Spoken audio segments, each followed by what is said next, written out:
Not long after, in 1785, UA President Ezra Stiles introduced a grading scale with descriptors such as optimum being the highest and perjurous being the worst.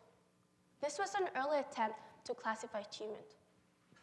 Moreover, the grading system we know today with letters and numbers became a thing in the 1940s. And even by 1971, only 67% of the US schools used the system. This system was created because it offered simplicity, standardizing ways to communicate complex information into a single letter. They distill complex information. Moreover, the traditional grading system is created because it offers simplicity, but this simplicity has a significant cost, as researchers Schneider and Hutz explained. In order for grades to be useful as a tool, allowing for national movement, seamless coordination, and seemingly standard communication, you have to be simple and easy to digest. Yet, this sets off a characteristic often conflicts with learning, because the outcome of learnings are inherently complicated and messy. Consequently, while grades sometimes promote learning, they often promote an entirely set of behavior. Let's think of an example. We've all heard of Albert Einstein, right? The wild-haired dude who changed the world we see today with his theories of relativity. But would you believe me that he was not an A+ student? He once failed an entrance exam. His teacher thought he was lazy and incapable, but he did not stop because of those grades. He kept questioning, exploring, and discovering. He once said, "Imagination is more important than knowledge." And I think he's right, because while test performance really measure how well we memorize, imagination really measures how well we can innovate. Talking about this, when do you get graded? Or how do you even get grades? Well, in my experience, grades tend to narrow focus on test performance.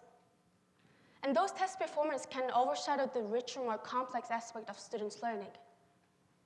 Moreover, the traditional grading system can be prone to biases. Think about this. A student named Mark.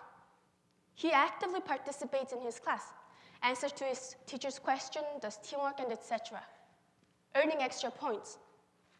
And those extra points he gained might elevate his final grade, maybe from C to B. So, is this success?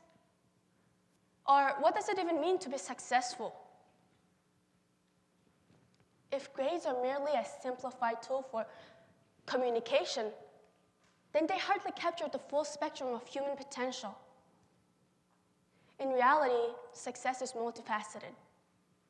It encompasses many things: our resilience, our capability, our ability to innovate, and so on. To me, success is not about high grade or score. True success encompasses our full spectrum of our development. And it could be the ways to overcome challenges, the creativity to solve a problem, or even the empathy we hold that spreads positive change in our community. True success is a blend of personal growth, academic achievement, and the impact on our society. Think about this.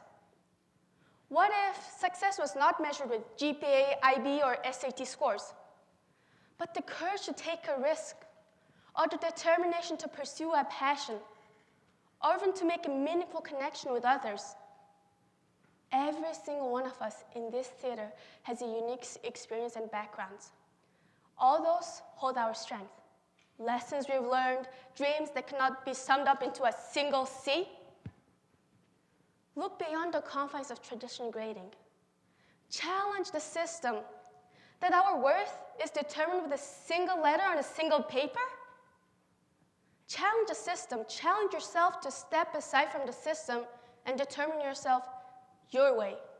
And it could be failure or success. We've already faced a challenge. Every single one of us in this theater have already faced a challenge. We came all the way across the planet to here. That is a big risk, big discovery, big challenge. And all those should determine and shape who we are. Recognize the importance of lifelong learning. where every failure is a meaningful experience in our lives, and every success is more than just a grade. We can create a totally new academic environment that fosters curiosity, collaboration, and creativity.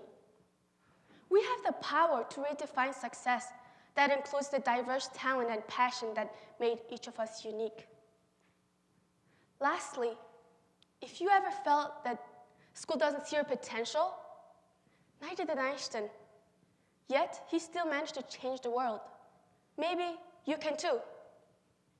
Remember that the grading system was invented to serve as a convenient tool, not to measure or determine our capability, potential, and success.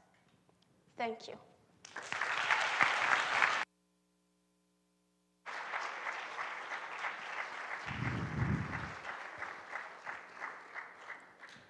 Amazing speech.